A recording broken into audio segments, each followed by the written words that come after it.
귀한 찬양 감사합니다. 우리 가정에서 예배 드리는 우리 사랑하는 모든 믿음의 가족들, 우리 하나님 은총 안에서 우리에게도 복된 오늘 하루와 믿음의 예배가 되어지길 바랍니다. 우리 가정에서 예배 드리는 우리 가족들은 우리 예배 드릴 때마다 옷을 잘 입으시기를 바랍니다. 제가 휴가 때 저도 한번 똑같이 여러분과 같이 한번 예배 드려봤었는데 우리 교회 영상 통해서 그게 참 중요하더라고요. 집에서 예배 드리지만 경건한 자세로 옷도 어느 정도 잘 입으시고 자세로 이렇게 앉아서 다른 거 하지 마시고 예배만 집중해서 이 시간 한 시간 예배를 함께 드릴 수 있기를 바랍니다. 왜 그러면 우리 의지들이 강하지가 못하기 때문에 그렇습니다. 우리가 약하기 때문에 그런 환경까지도 잘 만드는 것이 우리 가족 예배 드리는 우리들이 하나님 온전한 예배가 되어지라 생각이 되어집니다. 다시 한번 옆에 있는 분들과 평안 인사 함께 나누도록 합시다. 옆에 있는 분들과 우리 평안 인사를 다시 한번 나눠주십시오. 이렇게 우리가 예배 함께 드릴 수 있음도 하나님의 은총입니다. 궁극적으로 하나님의 백성들은 잘 살아야 됩니다. 저는 요즘 그런 생각, 혼자 있는 시간이 많기 때문에 요즘 그런 생각 많이 합니다. 우리 이 세상에서 하나님의 백성답게, 또는 하나님의 자녀답게 잘 살아가야 되는 것이구나. 이 말씀이 이번 주 한 주 동안 저에게 주신 주님의 뜻이었었습니다. 인간의 죽음, 인간 죽음의 이후 이 천국은 여러분 우리 믿음의 삶의 우리 결과이기 때문에 우리가 이 세상 진정 잘 살아야 되만, 잘 살 때만이, 믿음을 잘 살 때만이 우리가 구원받은 자가 되어져서 천국에서 영생 그리고 영원한 삶을 살아갈 수가 있는 것입니다.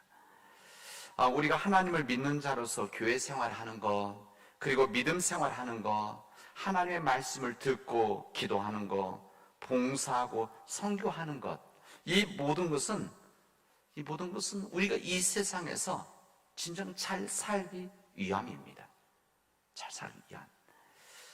교회가 있는 것도, 우리 목회자가 있는 것도 뿐만 아니라 교회 직분과 조직이 있는 것도 결국은 무엇인가? 우리가 이 땅에서 믿음의 백성으로 잘 살아가기 위한 하나님의 배려이고 하나님의 선물입니다. 우리가 평범하게 생각해서 우리가 잘 살아간다는 것은 우리 사랑하는 가족들이나 또 사랑하는 친구들 그런 거 아닙니까? 보고 싶을 때 보고, 또 만나고 싶을 때 함께 만나고, 함께 밥 먹고 싶을 때 함께 밥 먹고, 이것이 우리 소박한 행복 아니겠습니까? 이런 삶 궁극적으로 잘 살아가는 삶인 겁니다. 우리 아이들이 마음 놓고 학교에 가고, 학교에 가서 선생님들과 아이들이 함께 어울려서 떠들고 놀고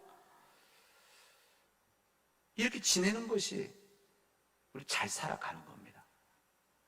근데 지금 우리가 그렇게 살아가고 있습니까? 지금 우리 사랑하는 가족들을 마음 놓고 만날 수가 있습니까? 보고 싶은 부모님들이나 또한 자녀들 함께 만나고 함께 밥 먹을 수가 있는 그런 상황입니까? 그렇지 못합니다. 이 병원이나 요양병원에 계신 우리 부모님들이나 가족들 제대로 만날 수 있는 그런 만날 수 없는 그 상황입니다. 우리 아이들이 제대로 학교에 가서 공부하고 친구들과 놀 수 있는 그런 상황도 아닙니다. 지금 우리는 그런 잘 사는 삶을 살아가지 못하고 있다. 저는 여러분들과 함께 나누려고 합니다. 이 부분은 돈 문제가 아닙니다. 돈 문제가 아닙니다. 돈이 많은 사람들이나 돈을 적게 가지고 있는 사람들이나 이 부분은 별 차이가 없습니다. 예년에는 이 추석 연휴가 가까워지게 되어지면 이 해외 여행 가는 것 때문에 비행기 자리가 없을 정도로 그렇게 사람들이 바빴는데 지금은 해외 여행 자체를 가지 않습니다. 가라고 해도 가지 않습니다. 우리 하나님을 믿는 자들에게 있어서 가장 귀하고 기쁘고 기다려지는 것이 우리 예배입니다. 하나님께 드리는 이 예배. 사랑하는 교우들이 함께 모이고 함께 찬양하고 함께 봉사하고 만나면 서로 위로하고 또 웃음을 함께 나누는, 그럴 때는 우리에게 있는 힘듦을 함께 나누고 위로하는 것, 이 모든 것들이 우리 믿는 자들이 잘 살아가는 것 아니겠습니까? 부분적으로는 다라고 할 수는 없지만 이 교인들이 함께 모여서 예배드리고 교육하는 좀 교회 공간을 가지고 있는 것, 이것도 아마 잘 살아가는 한 모습이다, 이렇게 생각할 수도 있습니다. 그럼 지금 우리는 함께 모이고 예배 드리는 것, 친교하는 것, 봉사하는 것, 찬양하는 것, 이 모든 것들을 제한받고 있습니다. 우리 삶의 우리 경험 속에서 우리 교회 역사 가운데 이런 처음입니다. 아마 여러분들 우리 믿음 생활 자체, 이런 생활 자체가 처음이기 때문에, 목회자인 저도 처음이기 때문에 하나씩 일을 할 때마다 그런 생각입니다. 이것을 어떻게 해야 되나. 경험이 없고 결과를 아직 모르기 때문에 이런 상황 속에 있습니다. 우리 한국교회, 세계교회 다 마찬가지지만 이 좋고 크고 현대적인 건물들, 이 공간들 평일뿐만 아니라 주일날에도 거의 다 비어 있습니다. 우리는 이렇게라도 모일 수 있죠.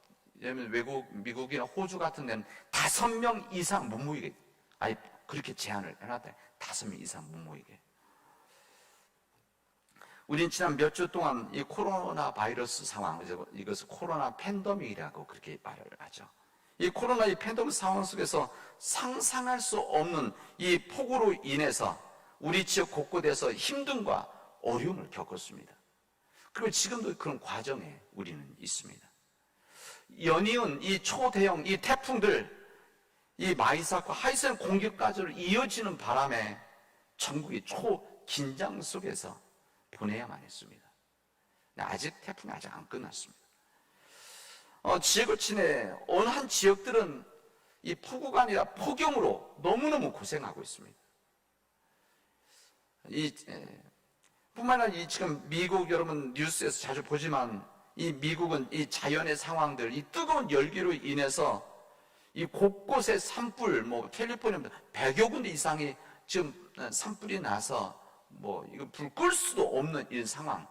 그래서 제 친구가 서부 쪽에 있는 제 친구 사진을 보내와서 보니까 하늘이 빨간색인 낮 시간인데 이런 상황 속에서 염려, 근심하는 제가 소식을 들었습니다.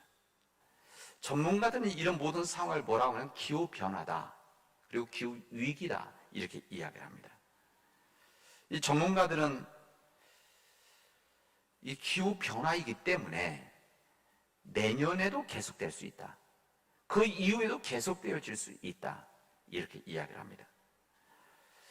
이런 차이는 역습 가운데 우리는 우리 삶에 대한 진지한 고민과 우리 스스로 질문을 하고 있습니다. 우리가 이렇게 8개월 정도 이렇게 지내다 보니까 그냥 그동안은 사람들이 그냥 마스크 이야기하고 뿐만 아니라 이것을 언제 끝나나 이야기하고 또 이것을 어떤 힘듦이 있나 이렇게 이야기하고 또 우리 교회 가족들은 예배를 언제 드려야 되나 어떻게 빨리 회복하나 이런 이야기했는데 이 시간이 길어지니까 이제 스스로 좀 생각하는 사람들이라고 한다면 그런 질문을 하죠. 왜 이런 문제가 생겼는가? 그리고 이런 문제가 왜 이런 일이 일어났을까? 그리고 하나님의 뜻이 무엇인가?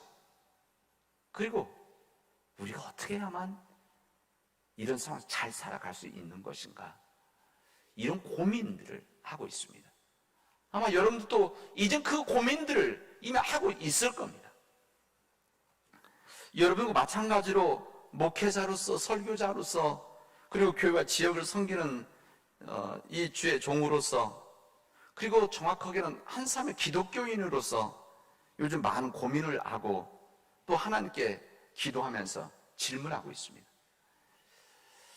하나님의 뜻대로 살지 못하는 이 시대와 이 사회적 악한 죄들에 대해서 인간의 탐욕, 인간의 허물, 인간의 욕심, 그래서 여기에 희생당하는 모든 사람들, 구체적 목회 현장에서는 우리 교인들이죠. 우리 교인들. 그리고 이 희생 속에서 있는 우리 교인들이 위로하는 일들, 그러다 생명을 잃어가는 자들에서 장래말을 해주는 목회자로서 살아야 될 것인가? 아니면 예수 그리스도의 복음의 정신으로 우리를 잘 살지 못하게 하는 이 자연의 역습을 그래도 조금이라도 막아내기 위해서 우리 성경에 나오는 예언자들처럼, 대언자들처럼, 주님처럼, 주님의 제자들처럼, 믿음의 선배들처럼 세상에 회개를 외치고 변화돼야 된다고, 변화하지 않으면 우리가 살아갈 수 없다라고 이렇게 나지막하지만은 그래도 소리를 내야 되는 것이 아닌가, 정말 심각한 고민을 제 스스로 하고 있습니다. 이런 상황 속에서 사회적 신뢰를 잃어가고 있는 우리 교회들이 어떤 길을 걸어가야 될 것인가? 우리들 공감하고, 어제 뉴스에도 그 데이터가 나오던데, 이번 코로나 바이러스 상황 속에서 8.15 집회를 하고 그 이후에 기독교인 신뢰가 60% 이상 더 떨어졌다. 전에 비해서. 그러니까 60%에 따라 떨어졌단 말이 아니라 전에 한 10%인데 부정적인 사람들이 그 중에 더 60%더 늘어났다. 이렇게 데이터 뉴스하는 것을 봤습니다. 좀 목회자로서 정말 부끄럽고 마음 아픈 일이다. 우리가 선교하고 전도한다는 것은 사람과 사람과의 신뢰 속에서 이루어지는 이 거룩한 일들인데, 선교 전도 이전에 신뢰를 하지 못하는 교회와 기독교에 대해서 누가 받아들이겠습니까? 그런 우리의 상황입니다. 이런 상황 속에서 오늘 창조 둘째 주를 맞이하는 우리들에게 오늘의 말씀은 근본적인 해결책에 대한 말씀을 해주십니다. 아마 이 창조 둘째 주를 맞이하면서 이 주일에 맞춰진 말씀이 아닌데, 원래 1년 스케줄이 나와 있는 거 아닙니까? 근데 지금의 상황 속에서 참으로 주님은 적절한 때 이 말씀을 주시는 것이구나. 우리가 이런 상황 어떻게 해야 될 것인가? 근본적인 이 해결책에 대한 이 말씀을 주시고, 우리가 이 문제가 왜 생겼고, 그럼 우리가 어떻게 해결해 나가고, 그래서 우리 교회가 어떻게 해야 될 방향을 우리에게 아주 선명하게 가르쳐 준 말씀이 오늘의 본문의 말씀입니다. 지난주 창조 첫째 주일의 말씀을 통해서 저는 사랑하는 우리 모든 우리 교우들에게 창조주 하나님을 통한 세상의 창조에 대한 말씀을 전했습니다. 그리고 증언했습니다. 이 세상의 주인은 우리 인간이 아니라 우리 하나님이시다. 이 세상을 창조하신 하나님이 계시다. 그분이 바로 우리의 주님이시다. 이 세상을 창조하신 하나님께서 이 세상을 창조하신 주인이시기 때문에 창조주 하나님의 뜻에 살아나갈 때만이 우리가 이 땅에서 온전한 삶을 살아갈 수 있는 것이다. 말씀을 제가 증언을 했었습니다. 오늘 우리에게 이 주신 이 구약의 본문의 말씀은 그 다음에 있는 말씀입니다. 이 엿새 동안 이 세상을 창조하시고 보기에 좋았더라. 하루 이 세상을 창조하시고 하나님 보시기에 너무너무 좋아서 보시기에 좋았더라. 둘째 날, 셋째 날마다 끝날 때마다 하나님 보시기에 좋았더라. 이 좋은 세상을 만드신 이 은혜의 말씀을 우리가 주십니다. 그리고 마지막 날에 하나님은 사람을 창조하시게 되어집니다. 하나님 말씀하십니다. 우리 형상을 따라서 우리 모양대로 우리가 사람을 만들자. 성경 우리에게 이렇게 말씀하십니다. 그리고 그 사람들로 바다의 물고기와 하늘의 새와 가축과 온 땅과 땅에 기는 모든 것을 다스리게 하자. 이렇게 우리에게 말씀하셨습니다. 하나님께서는 직접 자기 형상, 우리 성경 보면 그대로입니다. 하나님의 자기 형상, 곧 하나님의 형상대로 사람을 창조하셨고 남자와 여자를 창조하셨다라고 우리에게 선포를 해주시고 있습니다. 그리고 하나님께서는 그들에게 복을 주시어서 하나님이 그들에게 이르시되 생육하고 번성하여 땅에 충만하라. 땅을 정복하라. 바다의 물고기와 하늘의 새와 땅에 움직이는 모든 생물을 다스리라 하시니라. 이것이 창조의 역사의 증언입니다. 이 말씀은 왜 우리가 중요하냐? 이 말씀이 왜 중요한가 하면 이 말씀은 하나님과 인간과의 관계를 우리에게 정확하게 알려줄 뿐만 아니라 우리 하나님과 자연과의 관계, 그리고 인간과의 관계, 그리고 인간과 자연과의 관계에 대한 아주 명확한 설명을 여기서 해주시고 있기 때문에 그렇습니다. 그래서 이 부분이 믿음의 삶에 있어 관계라는 게 중요한 거 아니겠습니까? 하나님과 나와의 관계, 그리고 인간과의 관계, 하나님과 자연과의 관계, 이 관계 원칙이기 때문에 이 원칙대로 지켜나가는 것, 이 하나님의 창조의 원칙을 온전히 지켜나갈 때만이 우리가 이 땅에서 잘 살아갈 수 있다는 것을 우리에게 알려주신 주님의 정말 귀한 말씀입니다. 그런데 우리 인간의 역사는, 지금뿐만이 아니라 우리 인간의 역사는 이 하나님의 이 원칙을 제대로 이해하지를 못했습니다. 그리고 이 하나님의 이 원칙을 제대로 받아들이지 못하고 항상 이 말씀을 읽을 때마다 지금 우리의 역사뿐만 아니라 우리 믿음뿐만 아니라 서구의 역사에서도 끊임없이 인간 중심의 해석과 인간 중심의 적용으로 이 말씀을 받아들였기 때문에 지금 이 자연의 역습들이 우리들을 위협하고 있는 겁니다. 하나님은 우리 인간들을 창조하시고 이 세상의 동물과 식물, 자연을 주시면서 모든 것을 다스리라 이렇게 말씀하십니다. 이 부분에 대한 잘못된 해석이기 때문에 그렇습니다. 이 말씀은 우리 인간들에게 이 세상, 이 자연계의 주인이 되라는 말씀이 아닙니다. 근데 이것을 그렇게 받아들입니다. 이것을 다스리라고 하니까 이것을 나에게 다 주어서 내가 주인인데 내 마음대로 할 수 있다 이렇게 받아들이는 겁니다.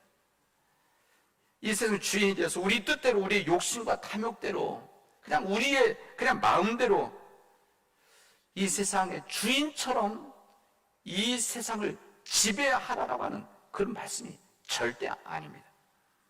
이 자연의 주인이 되라는 것이 아니고 이 자연을 우리 마음대로 사용하라는 것이 절대 아닙니다. 하나님이 만들어진 하나님의 정원이죠. 이 정원.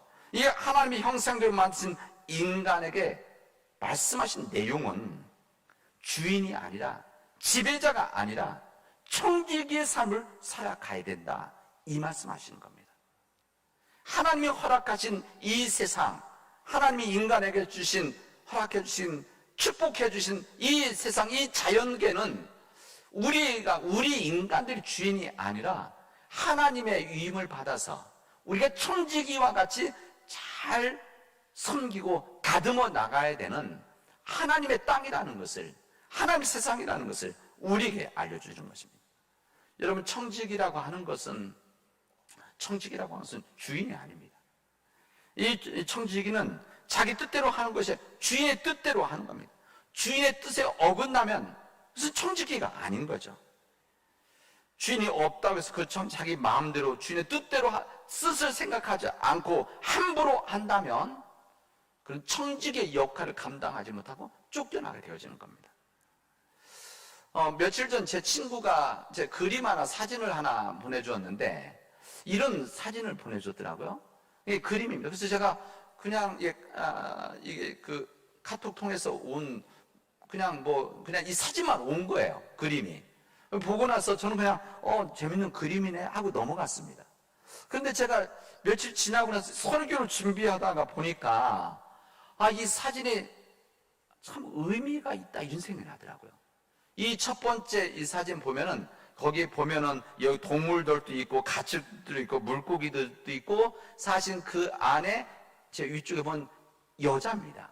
여자가 있고 그 위에 모든 이 생태계 위에 사람이 돼 남자입니다. 남자가 되어져 있습니다.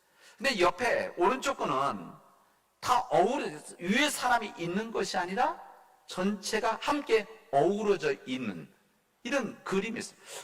여기에 보면 그 안에 남자도 있고 여자도 있는 겁니다. 여기 EGO는 ECO 이렇게 되는데 이것은 에고란 말이고 한 에코인데 이 에고라는 것은 자아, 자기 중심 이 뜻이고 에코 글자 하나 바뀌니까 에코는 뭔가 하면 생명, 생태계 이런 뜻입니다. 그러니까 무슨 말인가 하면 이 에고라고 내 중심, 자기 이익은 중심이 되어지면은 다 이렇게 삼각형 같이 돼서 제일 위에 인간이 지배하는 세상이라고 한다면 에코, 그러니까 생명, 생태계가 중심이 되어진다면 인간이 위에 있지 않고 하나님 모든 피조물들이 함께 어우러져 있는 지배자, 주인이 아니다 이런 이야기입니다. 이거 보면서 이거 참 재미있는 그림이기도 한데 의미 있는 그림이다 이런 생각이 들었습니다.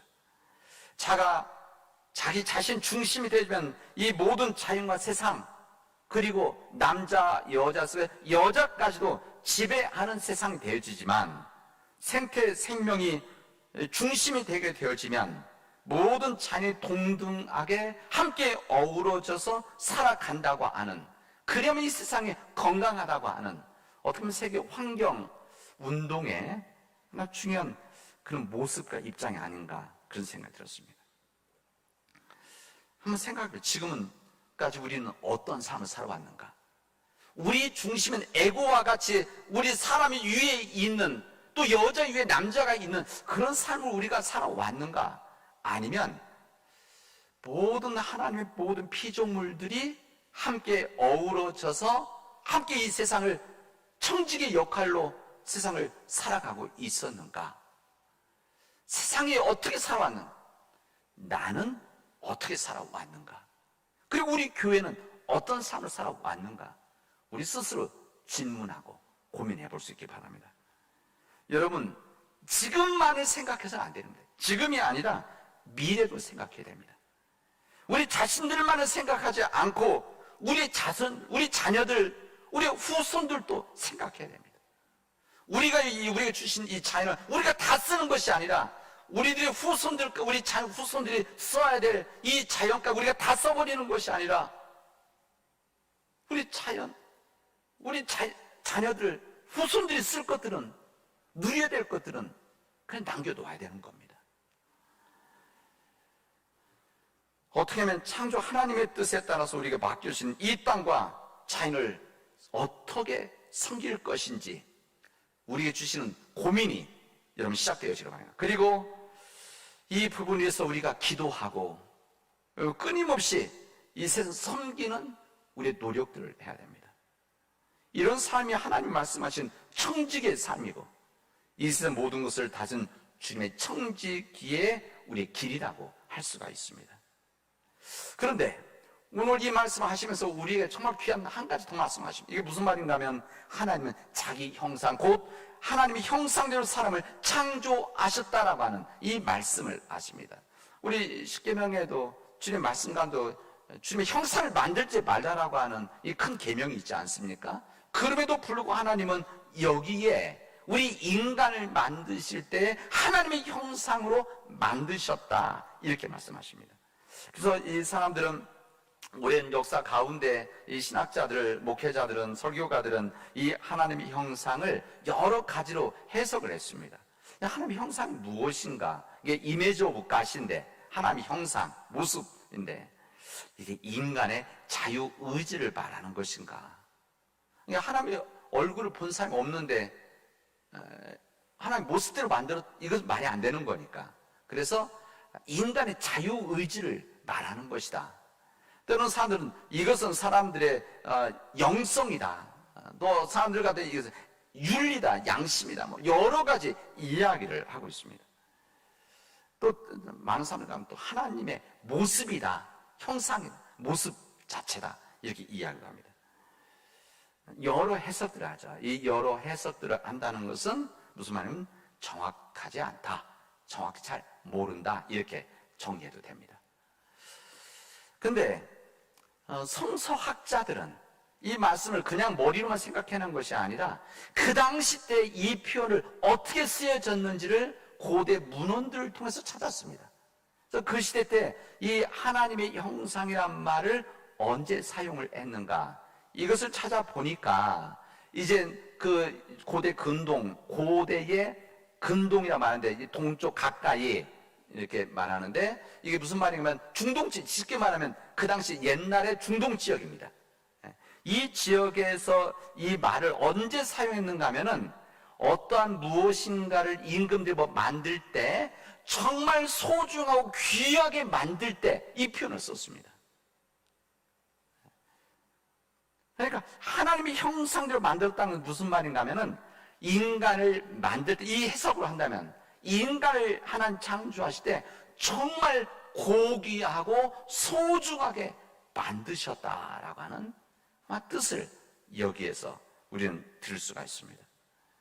하나님께서는 이 세상을 관리하는 일들, 이 세상을 섬기는 일들, 이것을 만드는, 이 존재를 만들 때 우리 인간을 정말 소중한 어느 자연계보다도 더 소중하게 만드셔서 이 세상을 우리에게 맡겨주셨다, 이런 이야기입니다.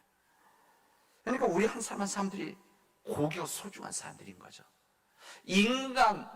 하나님의 형상을 부여받은, 하나님의 이런 가장 고귀함을 받은 우리들을 통해서 이 세상을 아무나게 맡기신 것이 아니라 이런 고귀한 우리 인간들에게 맡기셨다, 그런 이야기입니다.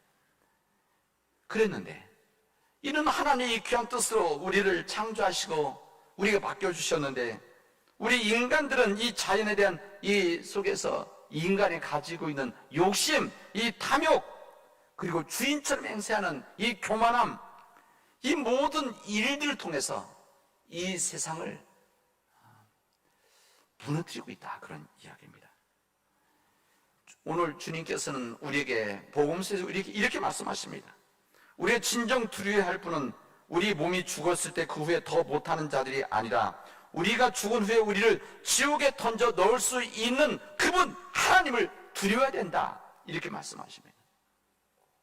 우리 하나님 뜻대로 살지 못하고 인간의 지금만을 중요시 여기는 이 사람들은 하나님을 두려워하지 않는 겁니다. 하나님의 심판을 받아들이지 않고 하나님의 심판을 기대하지도 않고 인정하지 않죠. 그래서 지금 현재 있는 삶과 사람들에 대해서만, 권력에 대해서만 두려워하는 겁니다. 그러나 진정 우리 믿는 자가 두려워야 될 것은 이 세상에서뿐만 아니라 우리가 죽은 후에도 지옥에 던져 넣을 수 있는, 무슨 말인가 하면 우리를 심판하시는 그 하나님만을 두려워해야 된다, 이렇게 우리 말씀하십니다. 우리 하나님은 어떤 하나님이신가? 우리 머리 털까지도 세신 바 되시는 하나님이시기 때문에, 그런 우리의 모든 것을 알고 계시고 우리를 지켜주신 그 하나님이시기 때문에 이 세상에서 선한 삶, 선한 싸움, 복음의 정신으로 이 세상을 구원하는 모든 일들을 최선을 다해서 해야 된다는 것을, 그리고 이 모든 일들을 할 때는 두려워하지 말 것을, 하나님만을 두려워하라고 하는 이 모든 일들을 우리에게 말씀해 주시고 있습니다. 우리가 진정 지금 해야 될 일이 무엇인가? 이것을 회개입니다. 하나님의 말씀을 살지 못하고 자연의 지배자로 살았던 우리의 죄들을 주님 앞에 내어놓고 회개하는 일, 나는 관계없다, 이것이 아닙니다. 우리들이 열심히 차 타고 다니는 일, 이것도 우리도 여기에 포함되어 있는 겁니다. 우리들의 물건들을 여러 가지 무한대로 쓰고 있는 이 상황, 이것도 다 우리들도 여기에 이 자연을 망가뜨리는 일에 우리도 참여하고 있는 겁니다. 우리의 편리함 때문에, 인간의 쾌락 때문에, 인간의 탐욕으로 인해서 무한대로 사용하는 이 차량들, 전기들, 화학제품들, 이 모든 제품들로 인한 오염, 그리고 이산화탄소의 발생, 이것으로 인한 지구온난화가 지금 이런 일들을 만들어가고 있는 거 아니겠습니까? 이게 바로 인간의 죄로 인한 결과들입니다. 이것을 우리는 세상 뭐라 하냐? 자연의 기후 변화다, 이렇게 말하는 것이죠. 저는 우리 사람 믿음의 가족들 위해 이 오늘 창조 둘째 주를 맞이하며 주신 이 말씀을 마음속에 잘 간직하시고 우리의 진정한 회개가 있기 바랍니다. 우리가 회개라고 해서 우리 죄를 깨닫고 그리고 돌아서는 일들입니다. 돌이키는 일들입니다.